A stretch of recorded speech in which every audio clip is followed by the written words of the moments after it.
21장 33절에서부터 46절까지 우리 같이 천천히 한번 읽어보겠습니다. 같이 시작. 다른 한 비유를 들으라. 한 집 주인이 포도원을 만들어 산울타리로 두르고 거기에 즙자는 틀을 만들고 망대를 짓고 농부들에게 새로 주고 타국에 갔더니 열매 거둘 때가 가까움에 그 열매를 받으려고 자기 종들을 농부들에게 보내니 하나는 심히 때리고 하나는 죽이고 하나는 돌로 쳤건을 다시 다른 종들을 처음보다 많이 보내니 그들에게도 그렇게 하겠는지라. 후에 자기 아들을 보내며 이르되 그들이 내 아들은 존대하리라 하였더니 농부들이 그 아들을 보고 서로 말하되 이는 상속자니 자 죽이고 그의 유산을 차지하자 하고 이에 잡아 포도원 밖에 내쫓아 죽였느니라. 그러면 포도원 주인이 올 때에 그 농부들을 어떻게 하겠느냐. 그들이 말하되 그 악한 자들을 진멸하고 포도원은 제때에 열매를 바칠 만한 다른 농부들에게 새로 줄지니이다. 예수께서 이르시되 너희가 성경에 건축자들이 버린 돌이 모퉁이의 머릿돌이 되었나니 이것은 주로 말미암아 된 것이요 우리 눈에 기이하도다 함을 읽어본 일이 없느냐. 그러므로 내가 너희에게 이르노니 하나님의 나라를 너희는 빼앗기고 그 나라의 열매 맺는 백성이 받으리라. 이 돌 위에 떨어지는 자는 깨지겠고 이 돌이 사람 위에 떨어지면 그를 가루로 만들어 흩으리라 하시니 대제사장들과 바리새인들이 예수의 비유를 듣고 자기들을 가르쳐 말씀하심인 줄 알고 잡고자 하나 무리를 무서워하니 이는 그들이 예수를 선지자로 알미었더라. 아멘. 저는 설교를 할 때마다 매번 질문으로 시작을 하는데요. 오늘 또 질문해 보겠습니다. 여러분은 하나님의 아들 예수 그리스도를 여러분 자신의 구주로 믿고 있습니까? 그분을 여러분의 세이비어와 로드로 인정하고 살고 있는지 여러분 마음속으로 대답해 보시기 바랍니다. 만일 여기 계신 분 중에서 예수님을 자신의 구주로 믿기를 거부하고 하나님이 원하시는 열매를 맺지 못하게 되면 어떻게 될까요? 한마디로 예수 안 믿으면 어떻게 되냐 이 말이죠. 매우 위험한 결과를 맞게 됩니다. 개인이든 국가든 그들이 상상하기 어려운 종국을 맞이하게 됩니다. 그것에 대해서 예수님이 십자가에 죽기 3일, 3, 4일 전에 예루살렘에서 반복적으로 말씀했습니다. 제가 지난주까지 우리 교우들에게 설명해 드렸는데 보편적으로 예수님은 금요일 날 돌아가신 것으로 정통교회는 말합니다. 그러나 목요일 이론이 하나 분명하게 있습니다. 그래서 예수님이 십자가에 죽으시기 3, 4일 전에 예루살렘에서 여러 가지 행위를 통해서 말씀하시고 직접 말씀을 통해서 말씀하셨습니다. 그러면서 만일에 어떤 사람이 예수 그리스도를 자신의 구주로 믿지 않고 하나님이 원하는 삶을 살지 아니하면 어떻게 되는지를 반복적으로 말씀했습니다. 한 번이 아니고 반복적으로 말했습니다.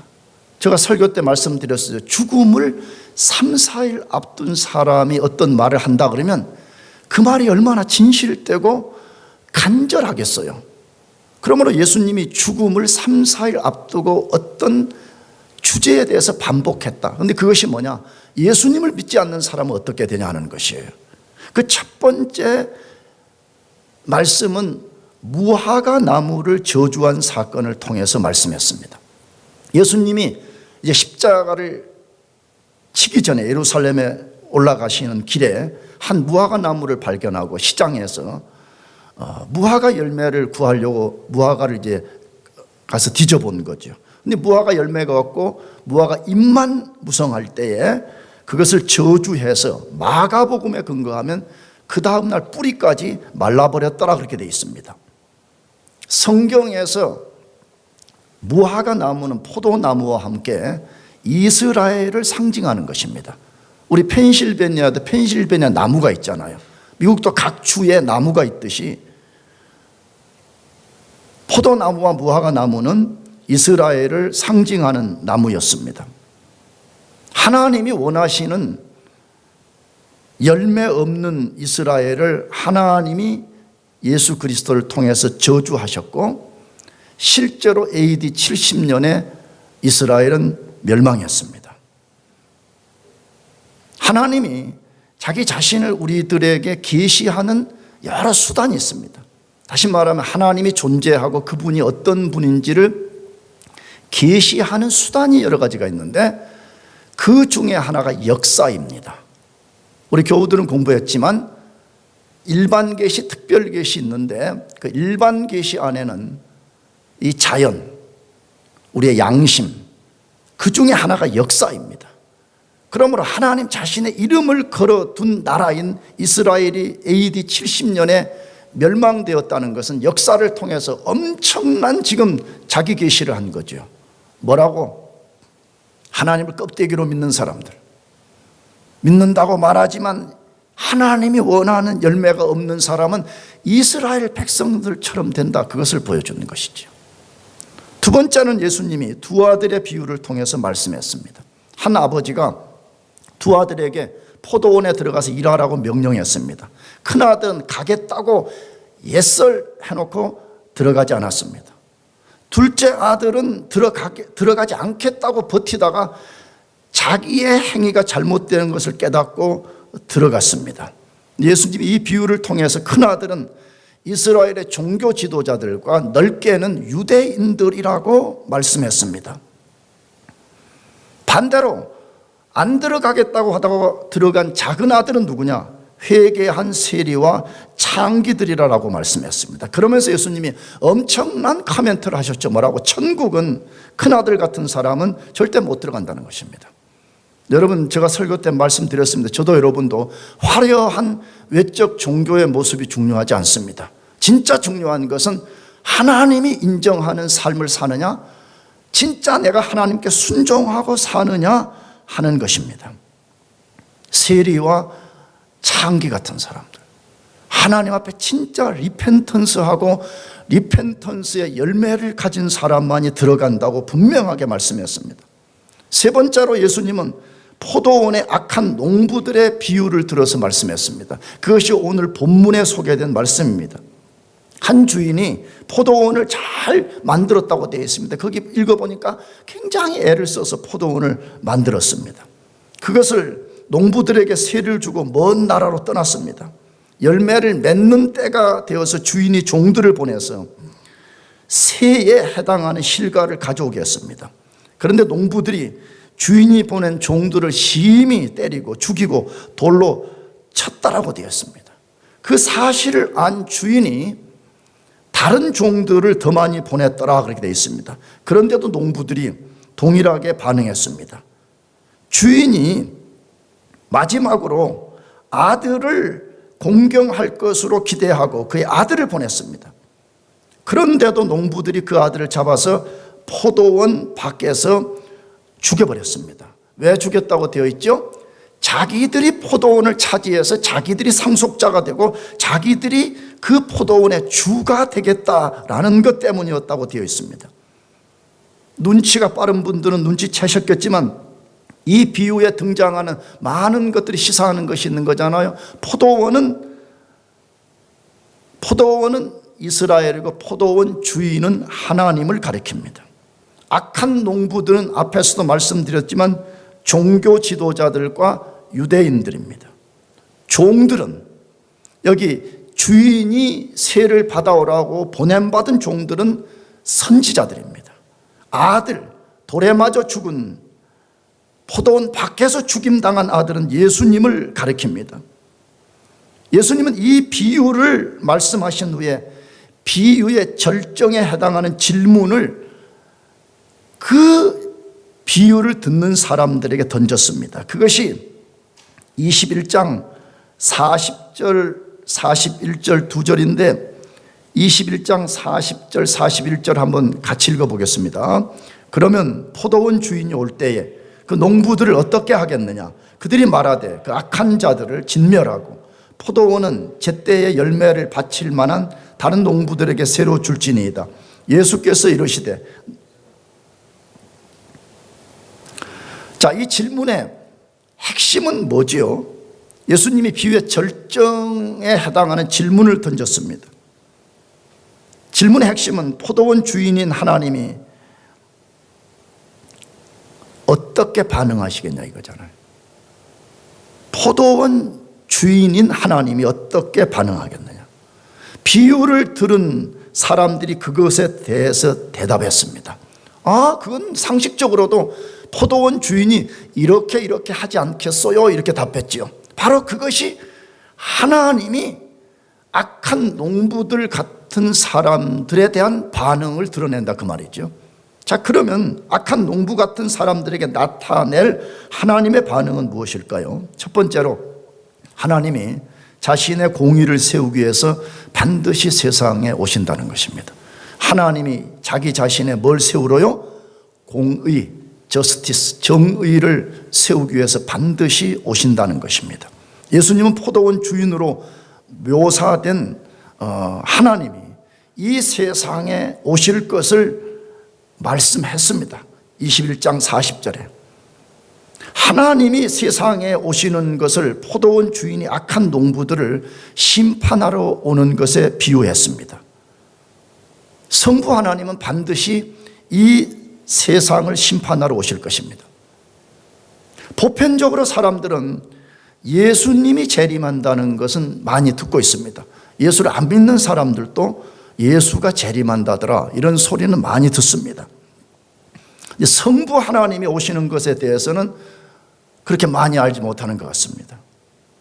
성경은 예수님만 오시는 것이 아니라 성부 하나님도 오신다라고 말씀합니다. 그렇다면 성부 하나님이 오신다는 증거는 뭐냐는 것이에요.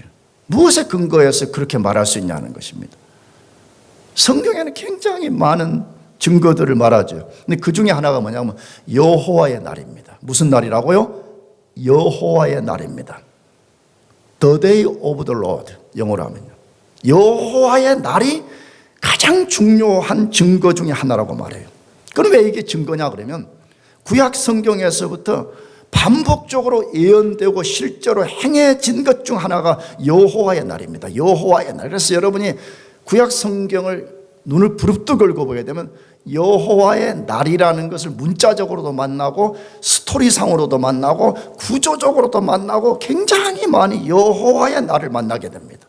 그러면 이 날은 무슨 날일까요? 하나님이 세상의 죄악을 심판하기 위해서 나가서, 잘 들어야 됩니다, 자기 백성들의 죄악을 심판하고 자신의 공의를 세우기 위해서 역사의 한 복판에 들어오는 날을 가리킵니다. 나는 그냥 이렇게 표현하는 걸 좋아합니다. 하나님이 역사의 한 복판에 뚫고 들어오는 거예요. 침투해서 들어오는 것이에요. 해일이 그냥 확 밀고 들어오듯이 하나님이라는 분이 밀고 들어오는 거예요. 탱크가 그냥 적진을 뚫고 들어가듯이 하나님이 역사의 한 복판 속으로 들어오는 날인 것입니다. 물론 이 날은 당연히 신실한 자기 백성들, 어떤 상황에서 끝까지 믿음을 지키고 남아있는 자기 백성들을 구원하는 날이기도 합니다. 대표적인 몇 날만을 소개하려고 하면 여러분이 잘 알고 있는 날이에요. 첫째로는 노아 시대의 홍수 심판입니다. 하나님은 죄악이 관영한 세대에 자신의 공의를 세우기 위해서 역사의 한복판 속으로 들어와서 물로 세상을 심판하셨을 뿐만 아니라 의로운 노아를 구원했다라고 되어 있습니다. 두 번째 사건은 바벨탑 사건입니다. 바벨탑 사건은 하나님이 그 앞부분에 분명하게 너희는 온 세계로 흩어지라고 명령을 했습니다.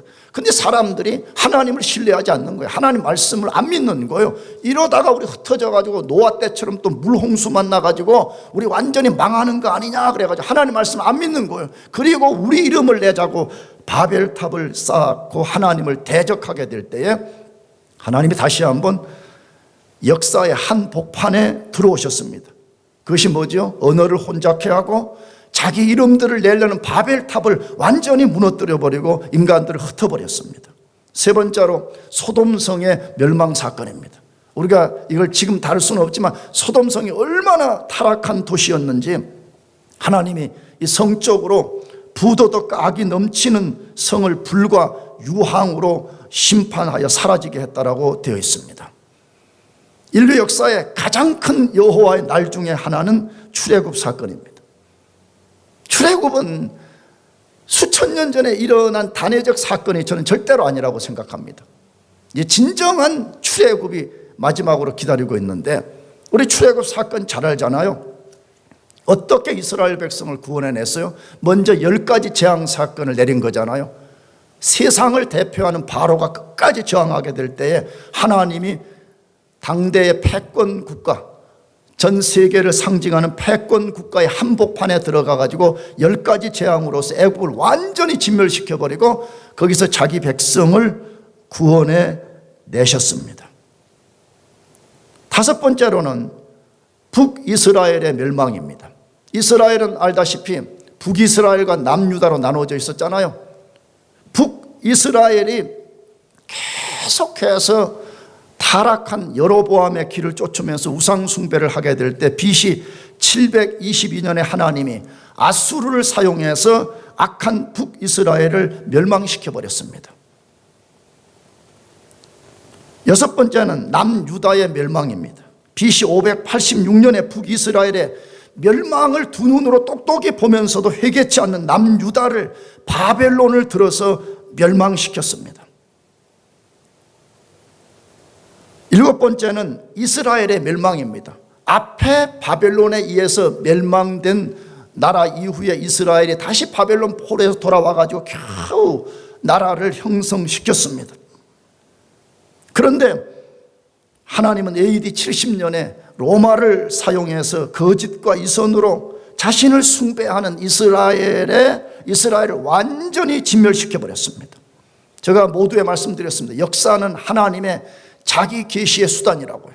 계속 보여주는 거죠. 1차 대전, 2차 대전, 지금 현재 이 세상의 혼란스러운 이 자연에 이상하게 펼쳐지는 이런 모든 일들이 절대로 우연한 것이 아니에요. 나는 여러분들이 계시의 정신을 갖기를 축복합니다. 계시의 시각을 가져야 돼요. 지금 자꾸 무슨 환경론자들 우리 여기 유창현 박사님도 계시는데, 훌륭한 박사님, 이 현상만 갖고 자꾸 분석하려고 그래요. 현상은 사실은 기원과 정답을 못 만들어내요. 신학이 그 답을 주는데, 이 역사는 우연하게 되는 것이 아니라 하나님의 자기 계시의 수단인 거예요. 요한계시록 6장 이하를 읽어보게 되면 현재 이런 기상이변들에 대한 얘기를 다 그 기록해 놓았잖아요. 그러니까 우리가 이거 이제 망했구나, 캐세라세라 하자, 그렇게 해서는 안 되지만 우리는 너무 크게 놀랄 것이 없어요. 여러분, 우리는 천국이 영원한 본향이에요. 믿습니까? 아멘이 없군요. 천국 안 갈 거예요? 내가 아는 곽준석 교수님 천국을 사모하는 걸로 알고 있는데 아멘이죠? 네. 천국에 소망이 없는 거예요. 그러니까 막 기상이변이 일어나면 내가 그래 미국의 아메리칸 드림을 이루어야 되는데 우리 아들 어쩌고 저쩌고 해야 되는데 이게 뭐냐 이렇게 되는 거지. 다시, 우리는 이 세상에 타계주의자로 살자는 말은 아닙니다. 그러나 궁극적으로는요, 성경에 그렇게 되어 있어요. 하나님이 자기 계시를 드러내는 수단으로 역사를 사용한다라고 되어 있습니다. 여러분 똑똑히 보잖아요. 이스라엘의 멸망을 우리가 지금 보고 있지 않아요. 여덟 번째는 예수님이 이 세상에 초림하신 사건입니다. 이 일은 시간적으로 이스라엘 멸망 전에 분명하게 일어난 것이었죠. 그러나 예수님이 오신 것은 여호와의 날에 대한 가장 큰 증거입니다. 왜 그렇죠? 하나님의 아들이 이 세상에 오심을 통해서 세상의 종말을 알리셨고 하나님이 다시 오신다는 것을 우리들에게 알리신 것입니다. 제가 말씀드렸습니다. 하나님의 아들이라는 개념은 하나님이 우리처럼 생물학적으로 아들 낳는다 말 절대로 아니잖아요. 짐승이 아들 낳으면 짐승이고 동물이고, 사람이 아들 낳으면 사람이고, 하나님이 아들을 낳았다는 말은 그 아들도 하나님이라 그 말이잖아요. 하나님이 이 세상에 초림하셨다는 것은 다시 그 하나님이 이 세상에 오실 수 있다는 것을 알리신 것입니다. 그 외에도 인류의 패권 국가들의 흥망을 우리가 똑똑히 알고 있지 않아요? 바벨론이 일어났다가 망했습니다. 바벨론을 무너뜨리는 페르시아가 일어났다가 무너졌습니다. 페르시아를 먹은 헬라가 일어났다가 망했습니다. 헬라를 먹은 로마가 일어났다가 망했습니다. 다 성경은 여호와의 날에 의해서 무너졌다라고 되어 있습니다. 세상 사람들은 이런 역사를 믿지 않지요. 힘 있는 어떠한 왕이, 장군이 나라를 일으켜서 이러한 패권 국가를 만들었다라고 말하는데 성경은 절대 아니라고 말합니다. 근거는 뭐죠? 아직 그런 나라가 생기기도 전에, 그런 왕들이 일어나기도 전에 성경에는 그런 왕들이 일어날 것이고 그런 나라가 일어날 것이라 예언했는데 예언 그대로 이루어진 거잖아요. 그러므로 이 모든 것은 하나님의 주권에 의해서 된 것이고 여호와의 날에 의해서 된 것이라는 것입니다. 그러므로 반드시 마지막 여호와의 날에 하나님 그분이 이 세상 한복판에 들어오셔서 악한 농부들을 반드시 심판할 것이라고 말씀합니다. 자, 그렇다면 저와 여러분 앞에 최종적 여호와의 날이 기다리고 있는데 어떻게 살아야 됩니까? 여전히 농부들처럼 악한 자세를 가지고 하나님께 저항하면서 살아야 됩니까? 아니면 우리가 그분 앞에 우리 마음과 존재의 무릎을 꿇고 우리가 그분께 복종하고 그분을 우리가 맞이하고 살아야 되냐는 것입니다. 여러분 마음속에 답해 보십시오. 여러분 삶의 증거들로서 나는 하나님을 저항하는 사람인가? 나는 그분에게 무릎을 꿇는 사람인가를 여러분이 드러내 보시길 바랍니다. 두 번째로 악한 농부들을 하나님께서 어떻게 대하실 것인가 하는데 하나님이 악인들에게 주셨던 모든 것을 빼앗을 것이라고 말씀합니다. 하나님이 누구에게 주셨던요? 악인들에게 주셨던 모든 것을 빼앗을 것이라고 말씀합니다. 이런 말을 들으면 교인들 중에서도 아니 목사님 그렇게 말하면 하나님은 사랑도 없고 무자비한 분이 아니에요 라고 저항하는 사람들이 있습니다. 나는 우리 교인들에게 자주 도전합니다. 얼마나 오늘 교인들이 하나님에 대한 몰이해 때문에 하나님은 그냥 할아버지 같은 분으로 여깁니다. 굉장히 너그럽고 자비롭고 손자가 할아버지 턱수염을 자꾸 흔들어도 다 봐주는 거예요. 우리 교인 중에 어느 꼬마아이가 난 너무 그것이 귀엽고 좋은데 나도 만약에 할아버지가 되면 그렇게 할 수 있을까? 할 수 있을 것 같아요. 근데 꼬마아이가 할아버지 이름을 부른대. 그냥 이름을. 내가 장부환이거든요. 근데 장부환 이렇게 부른대. 그러면 막 그냥 그 가족들이 난리가 나는데 야 할아버지한테 그렇게 부르면 안 돼. 근데 할아버지는 괜찮아 그냥 둬 이렇게 한대. 그러니까 우리가 대부분 하나님을 어떻게 생각하냐 그러면 우리 할아버지 같은 수염을 막 자꾸 흔들어도 괜찮은 분 이 정도로 생각합니다. 우리 배 교수님은 손주가 오셨는데 어떤지 잘 난 모르겠지만 아마 할아버지는 그런 것 같아. 턱수염 자꾸 흔들어도 그냥 다 봐주는 할아버지. 그러니까 성도들이 하나님을 그렇게 생각하는 거예요. 다시 말하면 하나님의 속성에 대한 몰이해죠. 하나님은 절대 사랑인 동시에 그분은 거룩한 공의를 갖고 계신 분입니다. 그런데 그런 균형 속에서 우리가 볼 때도 하나님이 얼마나 큰 사랑과 자비를 가진 분인지를 오늘 본문을 통해서 알려줍니다.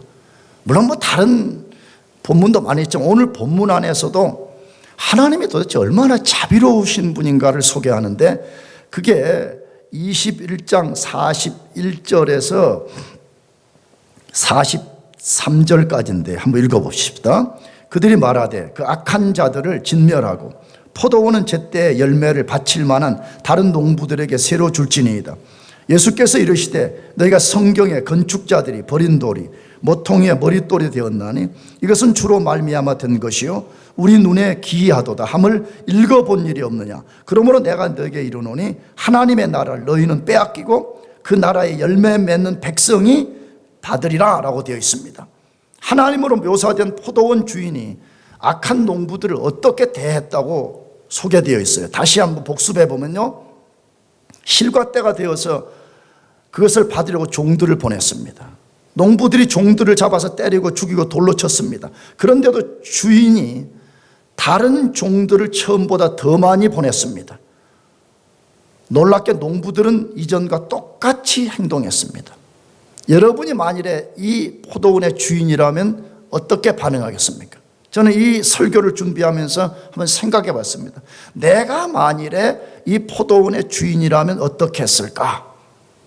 참 부끄럽지만 나는 군대를 파견할 것 같습니다. 누구를 파견한다고요? 군대, 그것도 막 흐리멍텅한 군대 말고 최소한 해병대, UDT, 막 네이비실 이걸 보내가지고 완전히 그냥 초토화시켜버릴 것 같습니다. 너무 세게 말했네요, 목사가.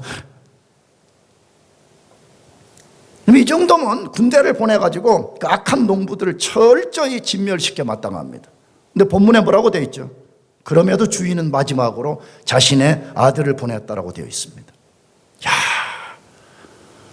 도대체 하나님의 사랑은 얼마나 큰 것이에요. 하나님의 자비는 얼마나 큰 것이에요. 여러분, 감히 내가 하나님의 사랑을 다 알았다고 말하지 마시기 바랍니다. 어떤 사람은 천국 가서도 우리가 하나님을 이렇게 똑똑히 막 하나님 나처럼 장부한 목사처럼 생긴 것처럼 볼 것이라고 생각하는 사람들이 너무나 많습니다. 나는 우리 교인들 그거 굉장히 깨뜨려줍니다. 하나님은 여전히 천국에서 영이십니다. 믿습니까? 왜 기분이 좀 나빠요?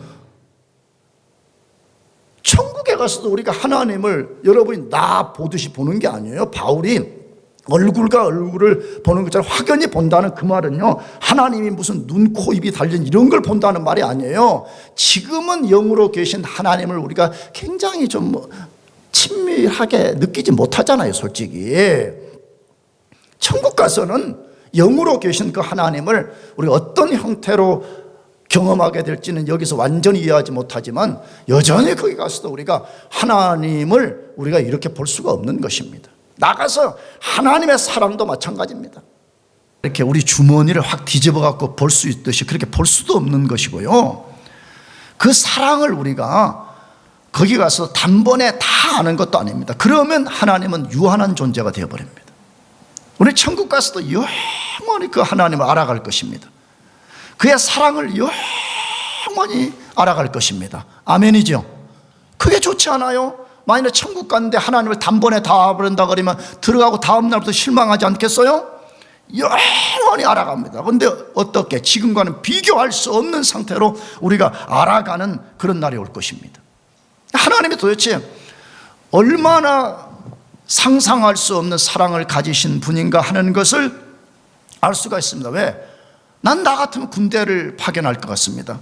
그런데 마지막으로 자신의 아들을 보냈습니다. 그런데 악한 농부들은 아들을 포도원 밖에서 죽여버렸습니다.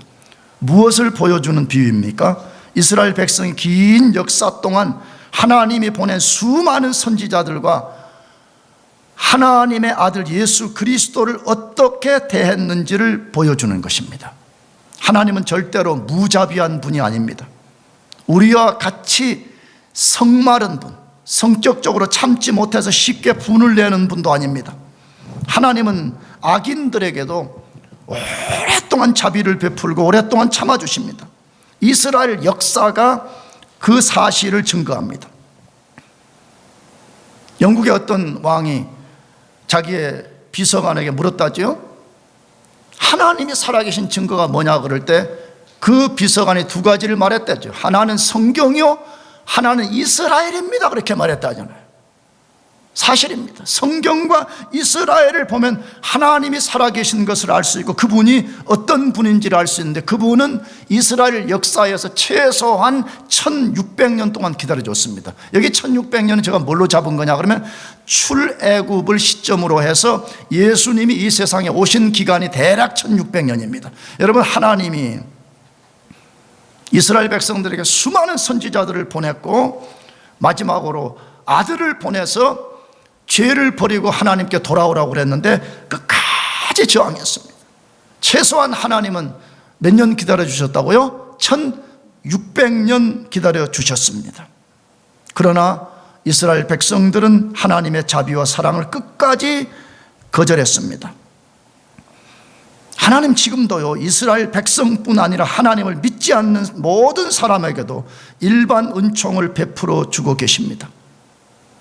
하나님을 조롱하고 무시하고 대적하는 사람에게까지 햇빛과 공기와 자신이 창조한 땅에 발을 딛고 살게 하십니다. 나는 좀 촌스러워서 이 한국 우리 조국이 그리울 때 우리 집에서 6시 내 고향을 즐겨봅니다. 여러분 잘 모르신 모양이네. 안 웃는 게 보니까.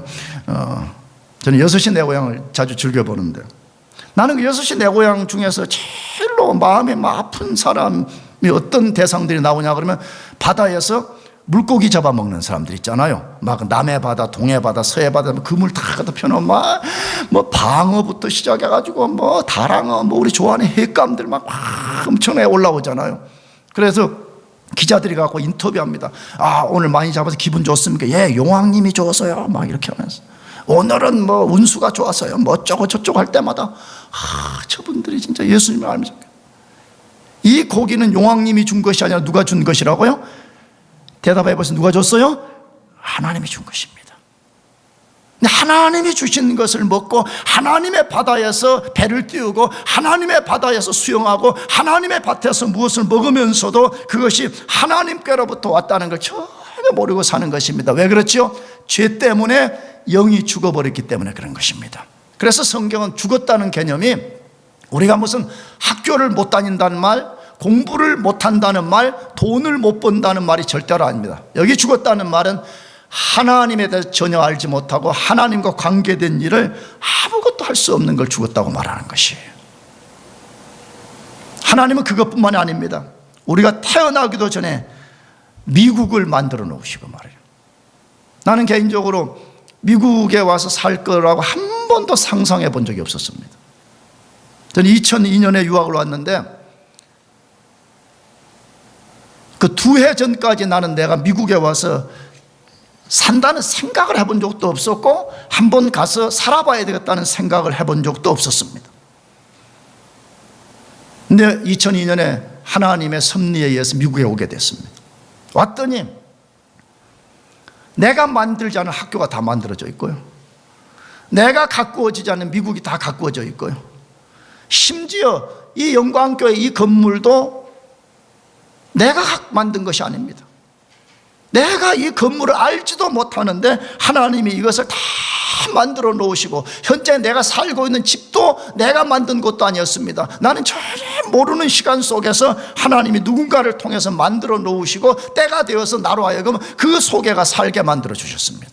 나는 우리 아들들이 무슨 이런 펜스테이트를 학교를 다닐 거다, 뭐 어느 학교를 다닐 거다, 나는 한 번도 상상해 본 적이 없었습니다. 하나님이 모든 것을 그의 은총 속에 갖추어 주시고 때가 되어서 내가 그 속에 들어가서 누리게 해 주셨습니다. 여러분은 어떻습니까? 난 우리 교우들에게 많이 도전합니다. 여러분 자꾸 미국의 것을 갈가다가 먹으려고 하면 어떻게 하면 미국의 걸 더 많이 내가 뺏어 먹을 거면 자꾸 그렇게 생각하지 마시기를 축복합니다. 우리 그리스도인은 그렇게 생각하면 안 됩니다. 이 하나님이 비록 미국에 문제가 많지만 미국을 일반 은총 속에 만들어 놓고 우리가 여기서 얼마나 많은 것을 누립니까? 그렇잖아요. 아멘이죠? 안 아멘이에요? 왜 기분이 좀 상해요? 이 펜스에서 안 만들어 유창현 박사가 어떻게 여기서 박사를 해가지고 교수가 됐겠어요? 그렇잖아요. 유 교수님 아멘이죠? 기분이 좀 나쁜 모양이에요. 모든 것이 하나님의 일반 은총 속에 셀 수 없는 것을 베풀어 주셨습니다. 그런데 놀라운 것은 하나님은 악인들에게도 이것을 그대로 허락하신다는 것이에요. 근데 기억해야 됩니다. 하나님은 악인들을 영원히 봐주지 않습니다. 영원히는 봐주지 않습니다. 하나님은 정한 여호와의 날에 역사의 한 복판을 뚫고 들어오셔서 심판하실 것입니다. 무엇을 심판하신다고요? 하나님이 주신 모든 특권과 일반 은총을 거두실 것입니다. 실제로 이스라엘 나라는 하나님의 나라를 빼앗겨 버렸습니다. 그들은 분명히 하나님 나라라는 특권을 소유한 사람들이었습니다. 그러나 그들은 예수 그리스도에 의해서 AD 70년에 그것을 완전히 빼앗겨 버리고 그 프리빌리지는 이방인들로 돌아가 버렸다고 성경은 말씀하고 있습니다. 그렇다면 우리는 어떻게 해야 될까요? 우리는 어떠냐 이거예요. 우리는 기억해야 됩니다. 여러분과 저는 이스라엘 백성들보다 절대 우월한 사람들이 아닙니다. 로마서 9장과 11장을 읽어보게 되면 격까지 들인 너희들이라 이렇게 되어 있습니다. 하나님이 택했던 유대인들조차도 꺾어버린다면 격까지 들인 너희들이야, 이렇게 말하고 있습니다. 여러분, 우리는 유태인들에 비해서 우월한 것이 없습니다. 만일 우리도 하나님의 아들 예수 그리스도를 우리 자신의 구주로 믿지 않고 그분에게 복종하는 것을 끝까지 거절한다면 불현듯 우리가 예기치 못한 날에 여호와의 날을 맞이하게 될 것입니다. 사실입니다.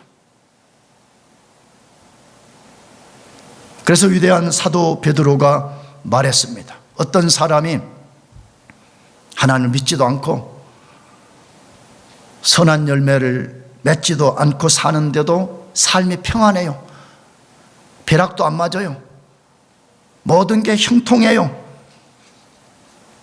여러분, 그런 것은 그 사람을 하나님이 옳다 여기는 증거가 아니라고 말합니다.